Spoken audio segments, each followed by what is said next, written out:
Open your legs. I will only stop when my child is in your womb. Ruthless mafia boss roared to American girl. Emily Carter was 19 when she was married off to a man who was almost 70. She didn't scream when she first saw him, didn't scream at his height, or how strong he looked for his age. She told herself he was just an old man with money. Weak, harmless, someone she could endure. She didn't scream when the doors closed behind her on their wedding night. Didn't scream when he stood across the room, calm and controlled. But the night the man she believed was weak leaned close and whispered words that made her hands shake, that was when everything changed. That was when Emily realized the truth. She had been claimed by a man powerful enough to break her life, patient enough to wait, and dangerous enough to make escape impossible. And once Don Alessandro Vitale decided something was his, he never let it go. Welcome, dark romance lovers. If stories of forbidden love and dangerous men make your heart race, please support me by subscribing. Help me reach 1,000 subscribers so I can bring you more addictive tales that will leave you breathless. Your support means the world to me. Now, let's dive into Emily and Alessandro's story. The Rome airport smelled like espresso and expensive perfume, a world away from the small American town Emily Carter had left behind just hours ago. She stood beside her father in the arrivals terminal, clutching her worn suitcase and trying to ignore the way his hands shook as he checked his phone for the third time in 5 minutes. Robert Carter had told her this trip was about business, about salvaging a deal that had gone wrong, about one last chance to fix everything before they lost the house and the restaurant and everything their family had built. Emily believed him because she wanted to, because at 19, she still thought fathers protected their daughters instead of using them as bargaining chips. She smoothed down her simple black dress, the nicest thing she owned, and tried not to feel out of place among the elegantly dressed Europeans who moved through the terminal with the confidence of people who belonged. Emily had never been outside of Georgia before today, had never even been on a plane until her father had shown up at her college dorm with a ticket and a desperate expression that scared her more than any explanation could. A black car pulled up outside, sleek and expensive, with tinted windows that reflected the afternoon sun like mirrors. Emily's father grabbed her arm, his fingers digging in hard enough to bruise, and pulled her toward the vehicle before she could protest. The driver was a tall Italian man with cold eyes who nodded at her father with something that looked more like contempt than respect. They climbed into the back seat, and Emily felt her unease growing with every mile that took them away from the airport and deeper into the city. Rome was beautiful in a way that made Emily's chest ache. All ancient buildings and narrow cobblestone streets, and the kind of history that her college textbooks could never fully capture. But she barely noticed any of it because her father would not stop checking his phone, would not stop wiping sweat from his forehead despite the air conditioning, would not look at her when she asked him what was really happening. The car drove through increasingly exclusive neighborhoods, past walls topped with broken glass and security cameras, until they reached a private villa that looked like it belonged in a movie about royalty or power, or things Emily had no business being near. The driver opened their door, and Emily stepped out onto gravel that crunched expensively under her feet. The villa was massive, all cream-colored stone and terracotta tiles, and windows that probably cost more than her entire education. Men in dark suits stood at intervals around the property, not hiding their weapons or their watchful eyes. Emily's stomach dropped as understanding began to dawn, cold and terrible. This was not about business deals or legitimate commerce. This was something else entirely.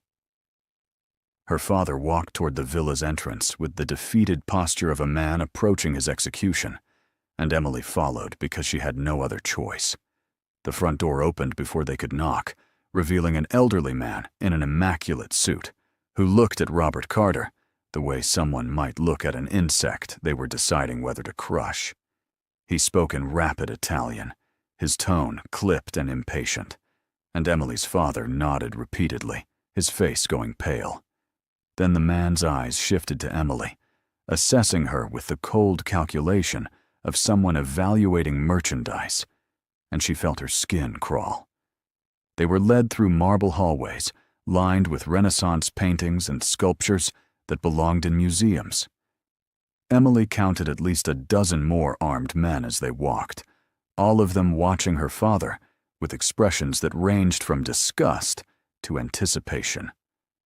They entered a vast sitting room decorated in shades of gold and cream, and that was when Emily saw him for the first time.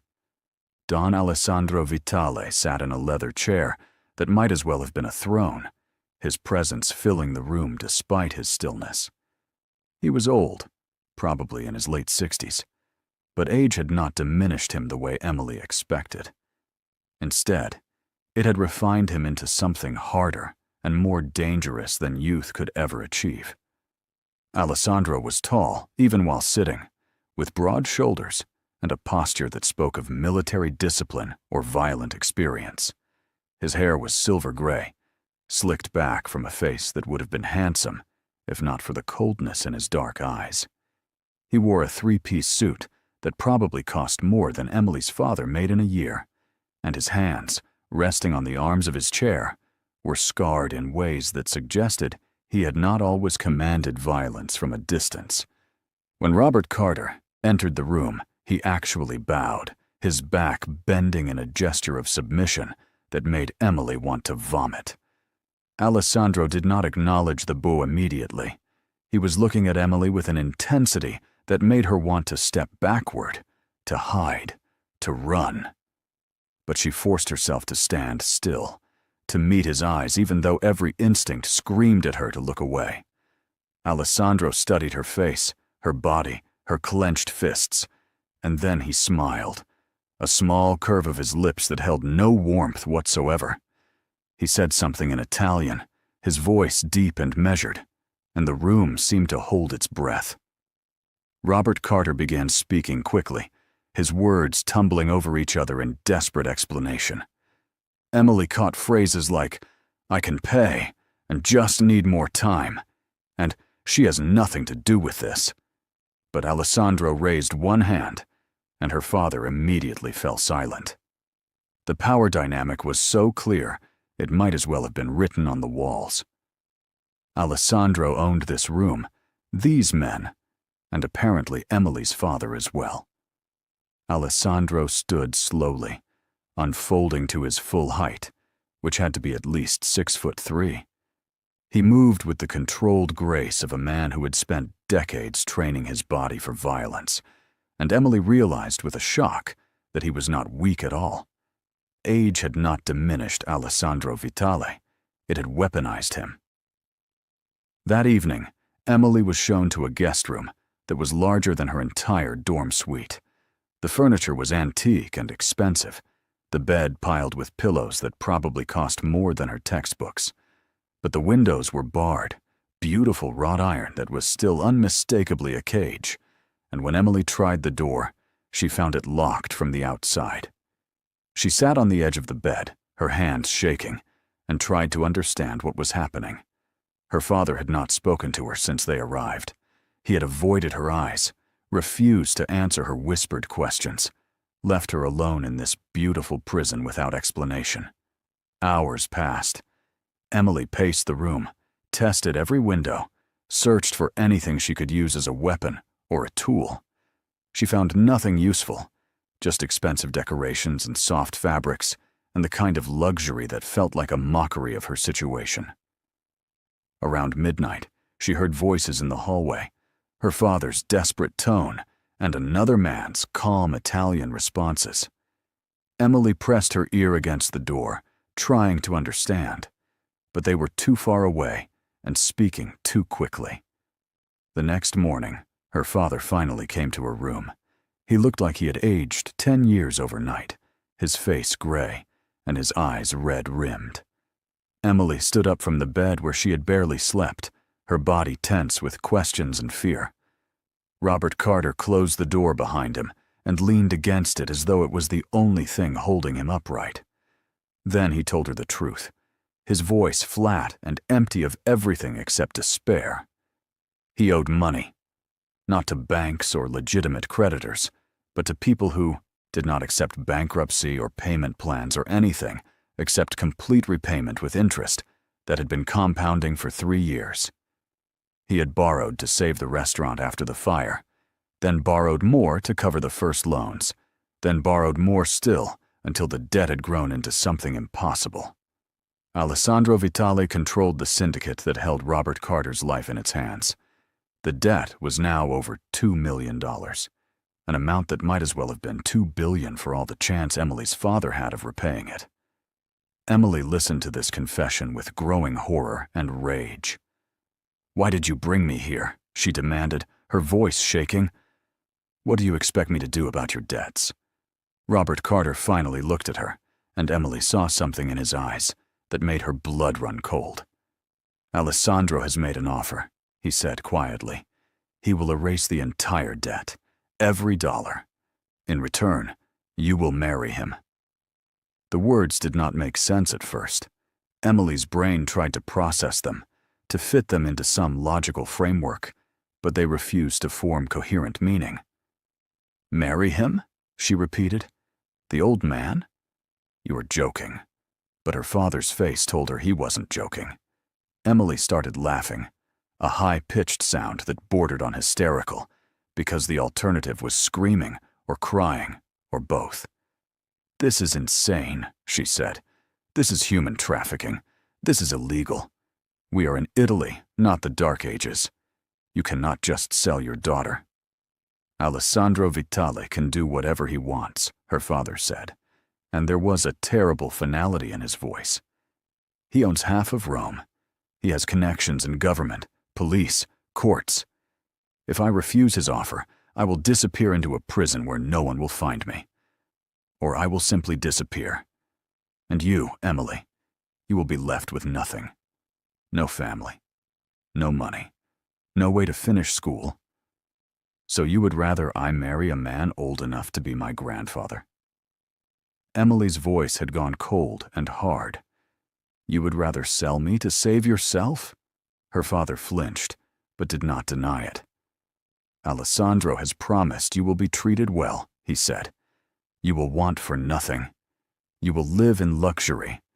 And in a few years, when he dies, you will inherit everything and be free." The calculation in his voice made Emily sick. She turned away from him, walked to the barred window, and stared out at the manicured gardens below. "I will not do it," she said. "I would rather take my chances alone than become property." "You do not have a choice," her father said. "The documents are already prepared. The wedding is scheduled for 3 days from now. Alessandro Vitale has decided, and what he decides becomes reality." Emily spun around, ready to scream at him, to fight, to refuse with every fiber of her being. But her father was already leaving, his shoulders slumped in defeat, and the door locked behind him with a click that sounded like a coffin closing. Emily sank to the floor and finally allowed herself to cry. Great, racking sobs that shook her entire body. She cried for the father she thought she had, for the future she thought she would have, for the girl she had been just yesterday, who believed the world was mostly fair and mostly safe. The next day, Alessandro came to see her. Emily heard the lock turn and stood up from the chair where she had been sitting for hours, her body rigid with fury and fear. Alessandro entered alone, closing the door behind him but not locking it, a small gesture that might have been meaningful if Emily had anywhere to run. He looked at her with those cold, dark eyes, taking in her red-rimmed eyes and defiant posture. And then he sat down in the chair across from hers, as though this were a normal social visit. "Your father has told you of our arrangement," Alessandro said. His English was perfect, accented but precise. Emily said nothing, just stared at him with all the hatred she could channel into her gaze. Alessandro seemed unaffected. "I understand you are angry," he continued. "That is natural. But anger will not change the situation." "You cannot force me to marry you," Emily said, her voice shaking despite her attempt to sound strong. "This is not legal. I am an American citizen. I have rights." Alessandro smiled, and it was the coldest thing Emily had ever seen. "You are in my country now," he said, "in my city, in my home. Your rights extend exactly as far as I allow them to extend. The American embassy will not help you because they will never know you need help. Your father will not help you because he has already agreed to the terms. You have no allies, no resources, and no escape." "Then I will refuse," Emily said. "I will stand up at the wedding and say no." "And what do you think will happen to your father then?"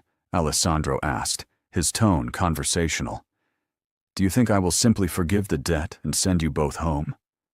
"No, Emily. I will take what I am owed, one way or another. Your father will learn what happens to men who waste my time and insult my generosity. And you will watch." The threat was delivered so calmly, it took Emily a moment to understand its full weight. Alessandro was not bluffing. He would hurt her father, probably kill him, and make sure Emily knew it was her fault.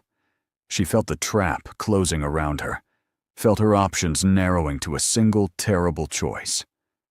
Marry this man or condemn her father to death. "Why me?" Emily whispered. "Why not just take the restaurant? Take everything we own?" "Because I have restaurants," Alessandro said. "I have property, and businesses, and more money than I could spend in 3 lifetimes. What I don't have is an heir. I am 68 years old, Emily. My children from my first marriage are dead or estranged. I need someone young, healthy, capable of giving me a son before I am too old to teach him what he needs to know." Emily felt bile rise in her throat. "You want me to have your children. I want you to be my wife," Alessandro corrected, "in every sense of the word. You will live in my home. You will bear my name. And yes, eventually, you will give me a child. In return, your father lives. You live in comfort and security. And when I die, which will likely be within the next decade given my age, you will inherit everything and be free to do whatever you wish." Emily wanted to throw something at him, wanted to scream and fight and claw at his face. But she could see in his eyes that violence would be futile. Alessandro Vitale had probably faced death 1,000 times and walked away laughing. One angry 19-year-old girl would not even make him flinch. So instead, she asked the only question that mattered. "What if I say yes, but refuse to fulfill the other parts of this agreement?" "Then your father dies," Alessandro said simply. "And you remain my wife anyway, but in significantly less comfortable circumstances. I am offering you a choice, Emily. Not a good choice, perhaps, but a choice nonetheless.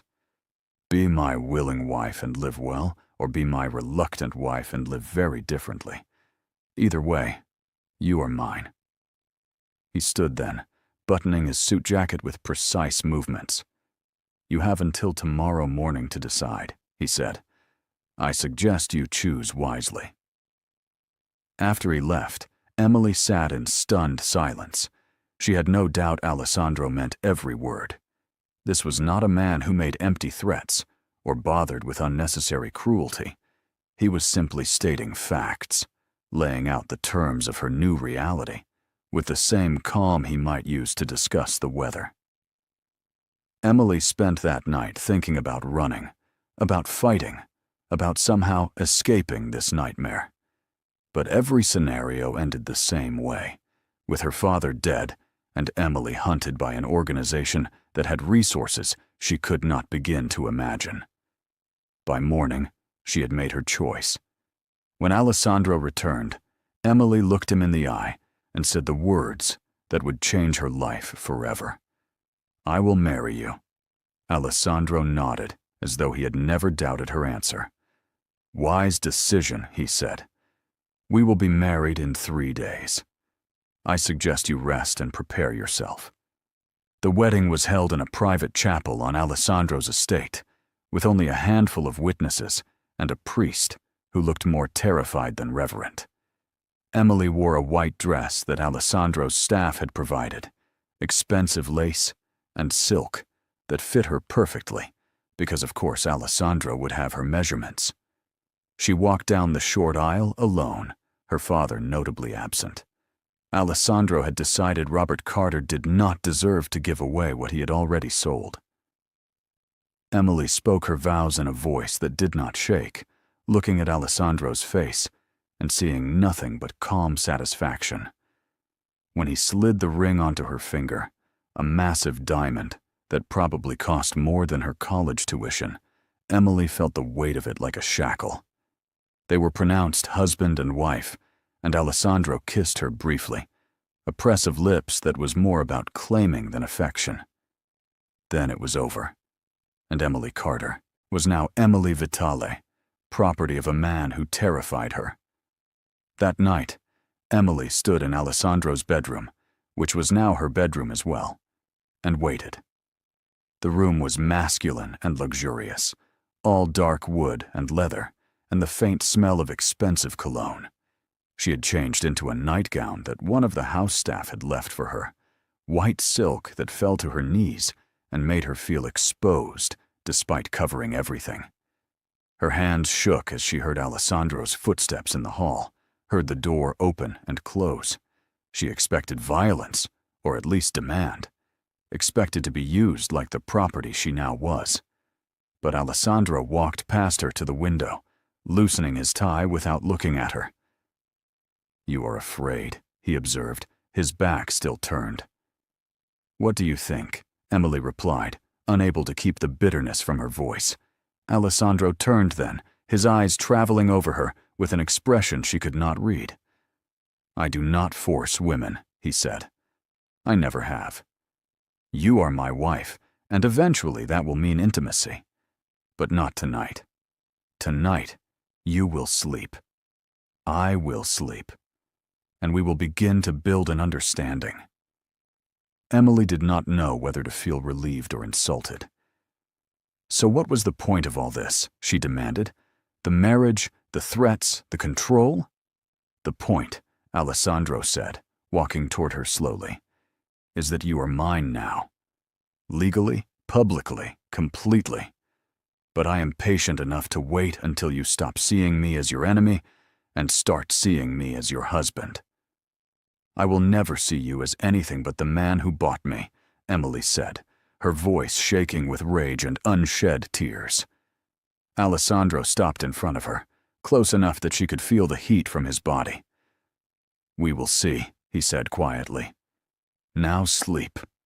You are exhausted, and tomorrow your real education begins." He left her then, walking to the attached sitting room and closing the door behind him.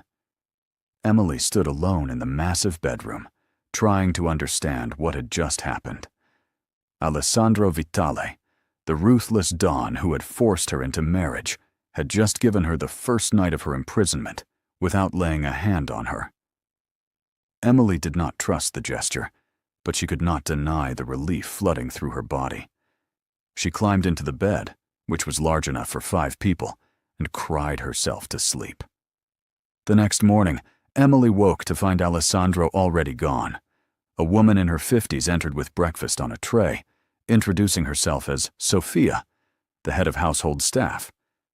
Sophia explained in accented English that Emily would begin Italian lessons that afternoon, self-defense training the following day, and would be expected to accompany Alessandro to a social event by the end of the week. Everything was stated as fact, not suggestion. Emily was not being asked. She was being told. The Italian lessons were conducted by a stern professor who corrected every pronunciation with sharp efficiency. Emily was terrible at first, her tongue tripping over unfamiliar sounds, but she forced herself to focus. If she was going to survive in this world, she needed to understand the language. By the end of the first week, she could form basic sentences. By the end of the second, she could follow simple conversations. And by the third week, Emily realized that being able to understand Italian meant she could now hear the things people said around her, assuming she did not know what they were saying. The self-defense training was conducted by Marco, a former military man who treated Emily with professional courtesies and no sympathy whatsoever. He taught her how to break holds, where to strike to cause maximum damage, how to recognize threats before they materialized. At first, Emily went through the motions half-heartedly, seeing it as another form of control. But gradually, as her body grew stronger and her reflexes faster, she began to feel something like power. Not enough to escape Alessandro's world, but enough to not feel completely helpless within it. Alessandro watched her progress from a distance. He would appear at the edge of the training room sometimes, standing silently with his arms crossed, his eyes tracking every movement Emily made. She could feel his gaze like a physical weight, assessing and calculating. But he never interfered, never commented, never approached her during training. It was as though he was waiting for something, though Emily could not imagine what. 1 month after the wedding, Alessandro informed Emily that they would be attending a gathering of important Italian families. She would be presented as his wife publicly for the first time, and her behavior would reflect on his reputation. Emily wanted to refuse, wanted to say something defiant and cutting, but she had learned enough about Alessandro's world to know that public rebellion would only bring private consequences. So she nodded and allowed Sophia to dress her in an expensive gown, dark green silk that hugged her curves and fell to the floor in elegant lines. Alessandro wore a tuxedo that made him look like he belonged in old Hollywood films, elegant and dangerous all at once. When he saw Emily, something flickered in his eyes, gone too quickly for her to identify. "You look beautiful," he said, and it was the first compliment he had ever given her. "I look like property being displayed," Emily replied, unable to help herself. Alessandro's expression hardened slightly. "You look like my wife," he corrected, "and tonight you will act like it. These people will judge you, will look for weakness, will test you at every opportunity. Do not give them the satisfaction." The gathering was held in a palazzo that made Alessandro's villa look modest, all marble columns and frescoed ceilings, and champagne that probably cost more per bottle than Emily's monthly rent used to be. She walked beside Alessandro, her hand resting lightly on his arm, feeling dozens of eyes turn their way. The whispers started immediately. "She is so young. Where did he find her? Does she even speak Italian?" Emily kept her face carefully neutral, the way Alessandro had taught her, without actually teaching her, just by modeling that same control every single day. They moved through the crowd, Alessandro introducing Emily to men with cold eyes and women with calculating smiles. Everyone was polite to her face, but Emily could feel their judgment, their questions, their certainty that she did not belong in this world of power and violence and old European money.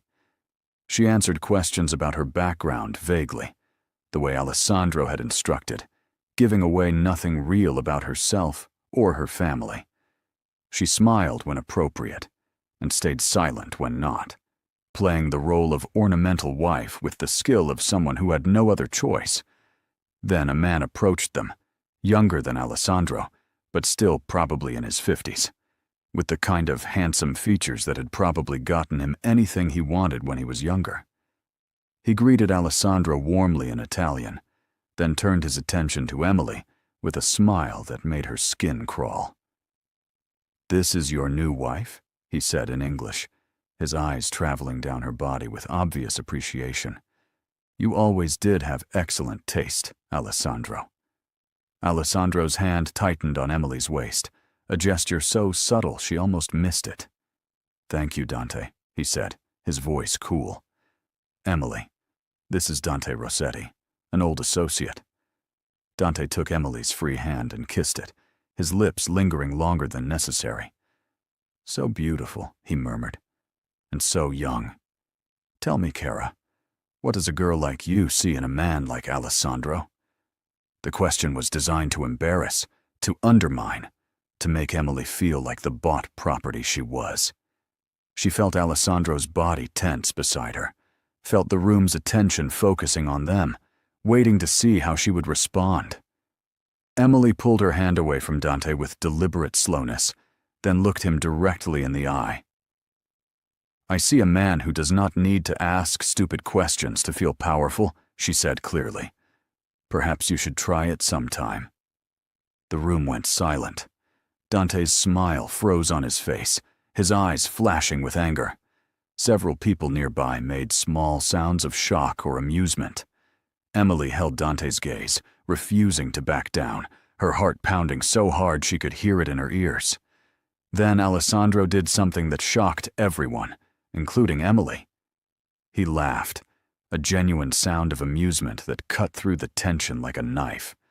"My wife," Alessandro said, his voice carrying pride that Emily did not expect, "is clearly capable of handling herself. Perhaps next time, Dante, you will remember that." They moved away from Dante, who stood frozen with humiliation, and Emily realized she was shaking. Alessandro guided her to a quieter corner of the room, his hand steady on her back. "That was dangerous," he said quietly, but Emily could hear approval in his voice. "Also magnificent. Where did you learn to do that?" "I learned from watching you," Emily said before she could stop herself. "You never let anyone make you feel small. I figured if I am going to survive being your wife, I should probably do the same." Alessandro looked at her with an intensity that made Emily's breath catch.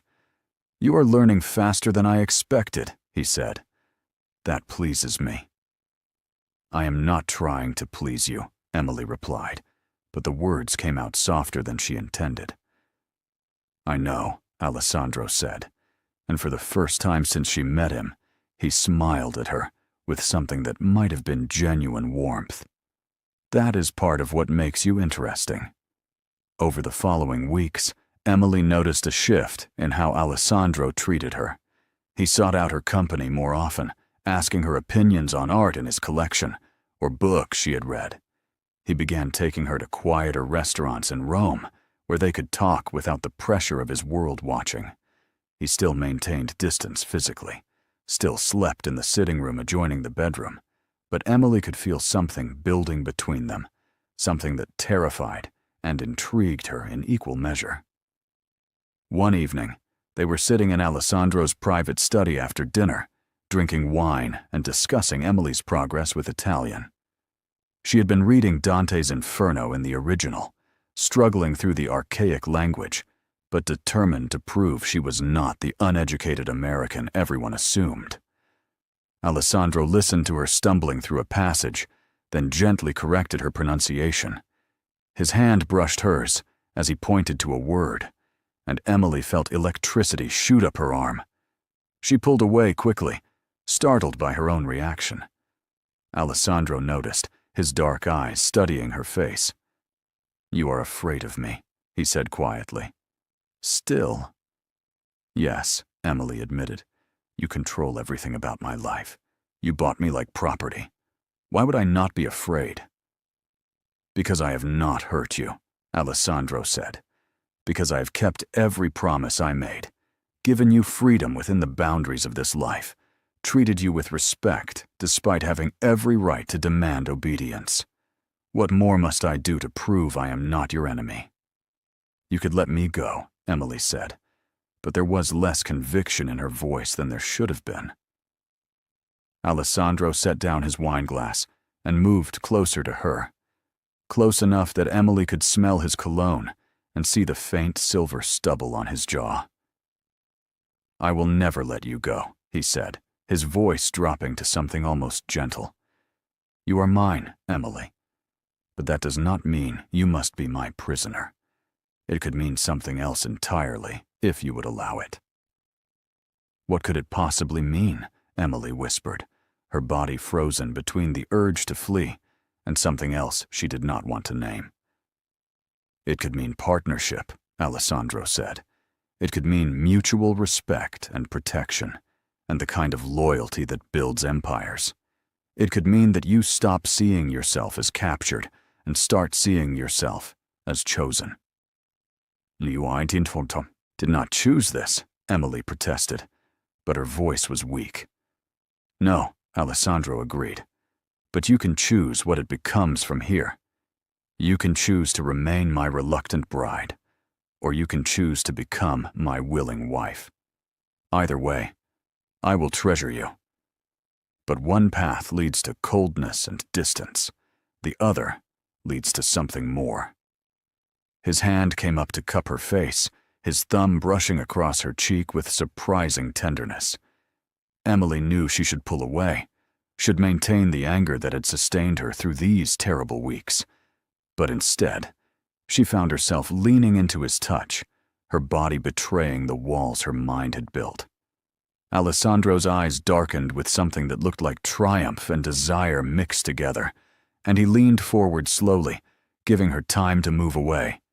Emily did not move away. When Alessandro's lips met hers, it was nothing like the brief kiss at their wedding.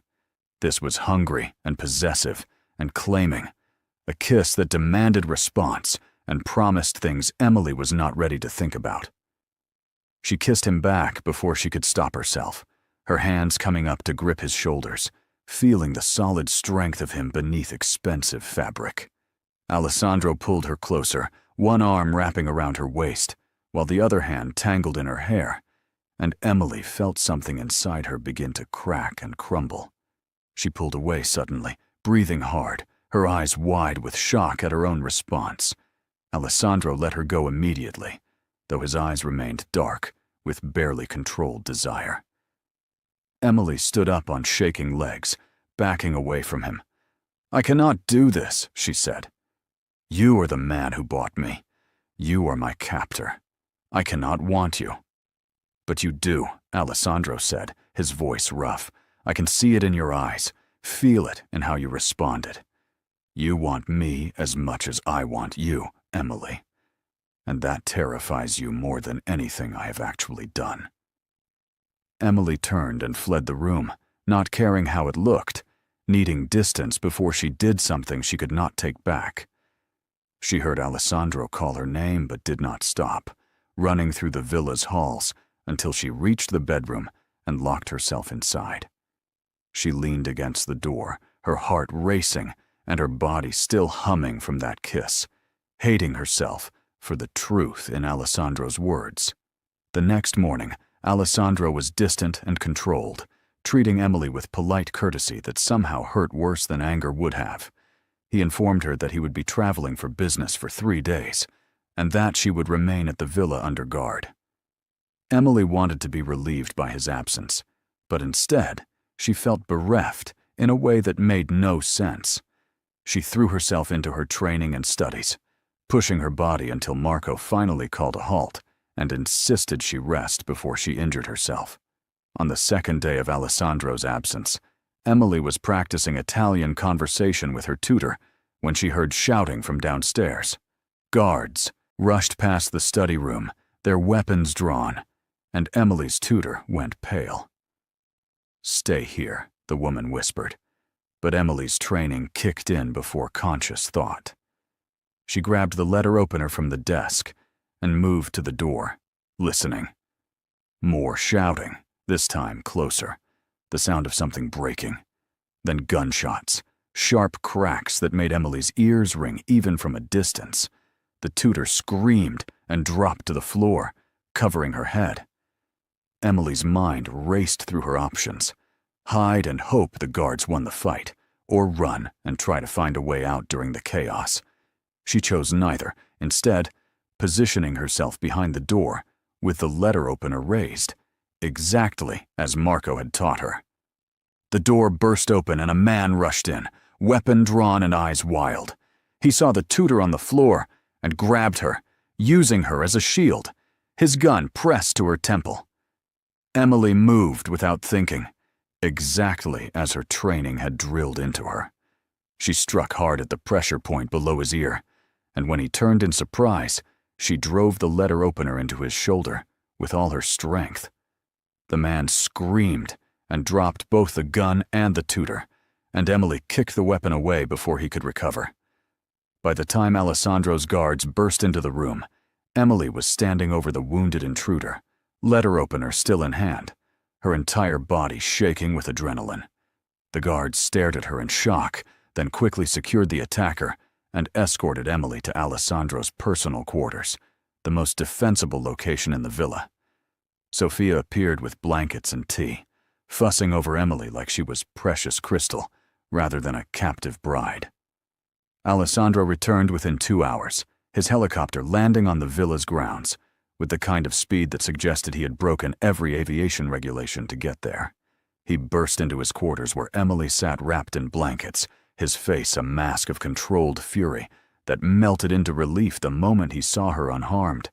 He crossed the room in 3 strides and pulled Emily into his arms, holding her so tightly she could barely breathe.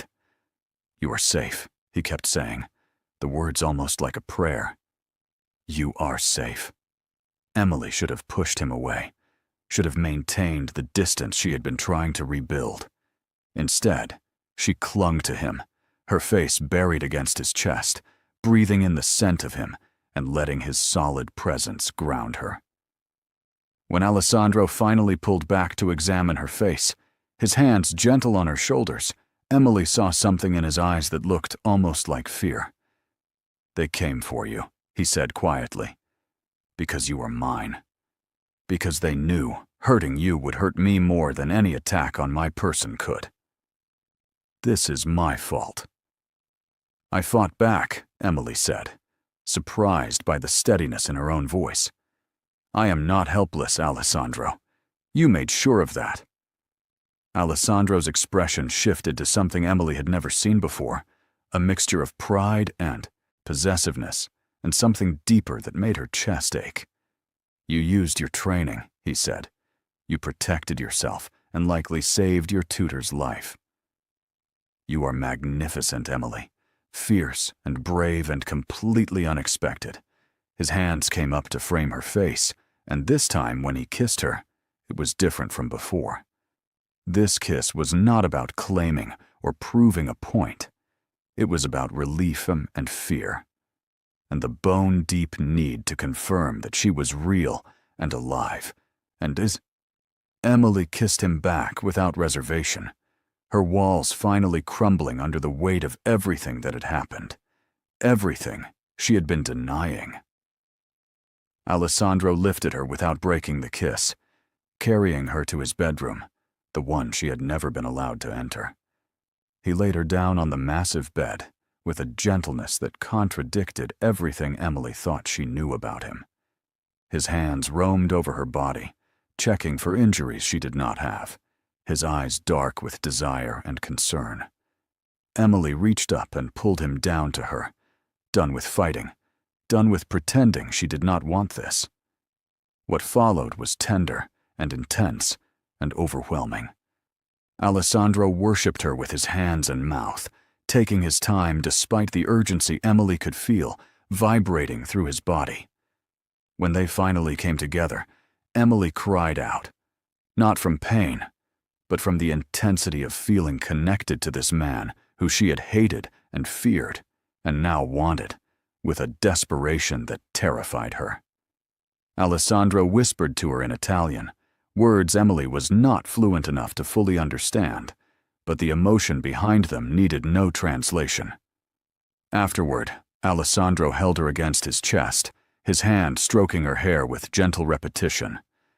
Emily waited for regret to set in, for reality to reassert itself and remind her that this man had bought her like property. But all she felt was safe and cherished and terrifyingly content. She fell asleep in his arms, and for the first time since arriving in Italy, she slept deeply and without nightmares. Emily woke the next morning to find Alessandro watching her, propped up on one elbow with an expression on his face that made her breath catch. "You are beautiful when you sleep," he said quietly. Unguarded and peaceful. I want to see you like that always. Emily sat up, pulling the sheet around herself, suddenly uncertain about what last night meant for their strange relationship. Alessandro seemed to read her thoughts because he reached out and tucked a strand of hair behind her ear. I will not let you pull away again, he said firmly. Last night changed things between us. You can deny it if you wish, but your body told me everything I needed to know. I do not know what I feel, Emily admitted. You are still the man who forced me into this marriage. And you are still the woman who kissed me back, Alessandro replied, who chose to stay in my bed rather than flee to your own room, who responded to me with passion and need. We can acknowledge the difficult beginning while still choosing to build something real from here. Or you can continue fighting what is inevitable. Emily wanted to argue, but could not find the words. The truth was that something had fundamentally shifted last night. She could no longer see Alessandro as just her captor. He was also the man who had spent months earning her trust slowly, who had protected and trained her, who had looked genuinely terrified when she was in danger. The situation was still wrong, still forced, still far from any fairy tale. But it was also becoming something she could not quite hate anymore. Over the next few weeks, Emily and Alessandro fell into a new rhythm. She moved into his bedroom permanently, though they both pretended it was about security rather than desire. They spent evenings talking about everything and nothing, Alessandro sharing stories from his long life, and Emily describing her dreams for the future. He asked what she wanted to study if she could return to school, and when she said art history, Alessandro quietly arranged for a private tutor to continue her education. The physical relationship between them deepened as well. Alessandro was an attentive lover, learning Emily's body with the same focused intensity he brought to everything else. Emily found herself craving his touch, looking forward to the nights when they would come together with increasing familiarity and passion. She still struggled with the morality of it all, with the fact that this relationship had been built on force and debt. But she could not deny that what they shared now felt real, regardless of how it began. 2 months after the attack on the villa, Emily missed her period. She told herself it was stress, the change in environment, anything except the obvious. But when she missed the second one, she could no longer ignore the possibility. Sophia noticed her morning nausea and brought her a pregnancy test with a knowing smile. Emily stared at the positive result for a long time, feeling a complicated mix of emotions she could not begin to untangle. She told Alessandro that evening, her voice shaking with uncertainty. He went very still, his eyes dropping to her still flat stomach, and for a moment, Emily saw vulnerability flash across his face before he locked it down. A child, he said quietly. My child. Are you certain? As certain as a test can make me, Emily replied. I know this was part of the arrangement, but I didn't think it would happen so quickly. I do not know if I am ready. Alessandro pulled her into his arms, his hand splaying protectively over her stomach. You will be an extraordinary mother, he said with absolute certainty, and I will be here for every moment. This child will know love and security, and will never doubt their worth. The conviction in his voice made Emily's eyes burn with tears. For the first time, she allowed herself to imagine a future that was not just survival, but actual family. Alessandro had begun, softening months ago, but the news of the pregnancy transformed him completely. He became almost obsessive about Emily's health and safety, hiring a private doctor to monitor her constantly, adjusting her diet and schedule, limiting her activities in ways that would have infuriated her if not for the genuine care behind every restriction. The pregnancy also brought Emily's father back into the picture. Robert Carter had been quietly relocated to a small apartment in Milan after the wedding.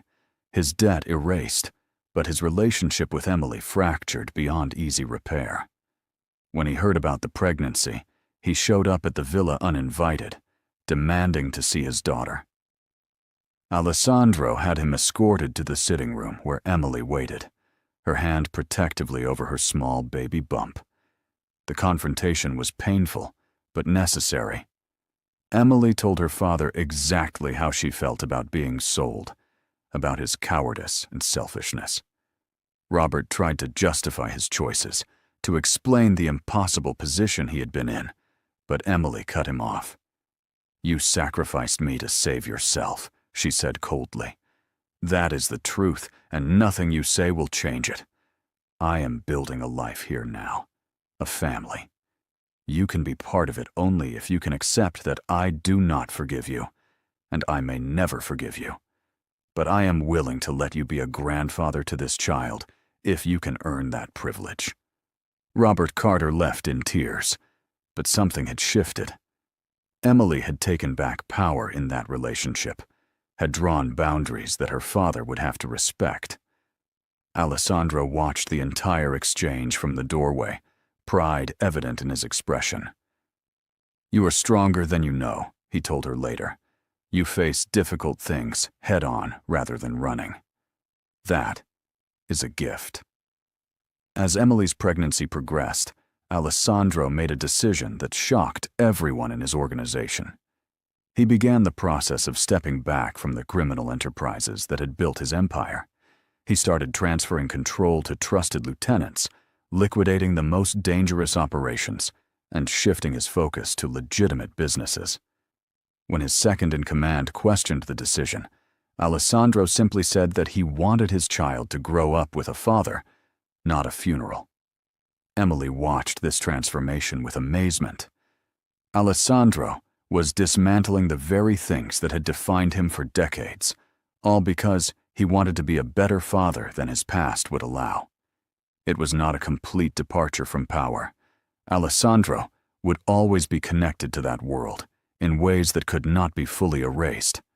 But it was an honest attempt at something better, and that meant more to Emily than any romantic gesture could have. 6 months into the pregnancy, Alessandro took Emily to the Amalfi Coast, to a villa he owned that overlooked the sea. The property was stunning, all white stone and blue tiles, and views that made Emily's artist's heart sing. "This is yours," Alessandro told her, "a place where you can be free, from my world, where you and our child can be safe. I am transferring the deed into your name alone." Emily understood what he was really saying. This was her escape route if she ever needed it, her insurance policy against Alessandro's past, coming back to destroy them.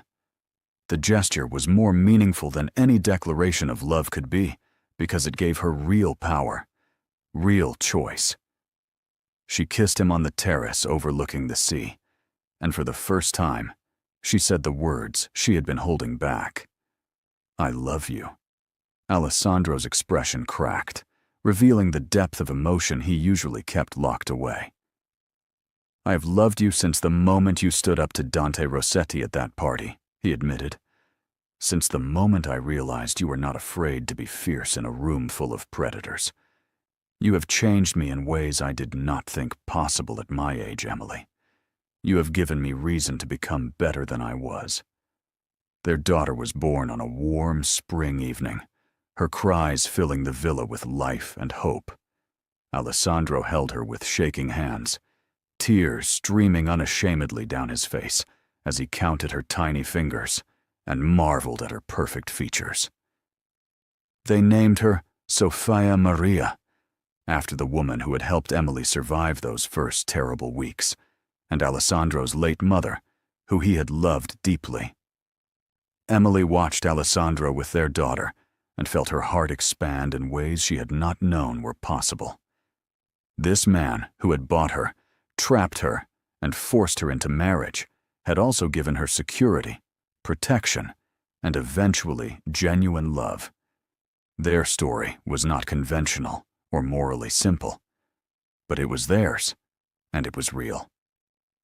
2 years later, they were married again, this time in a ceremony Emily chose. She wore a dress she picked herself, surrounded by people who genuinely cared about her, including Julia, who Emily had slowly allowed back into her life after months of difficult conversations. Alessandro stood at the altar watching Emily walk toward him, and when she reached his side, he whispered that she was the most beautiful thing he had ever claimed as his.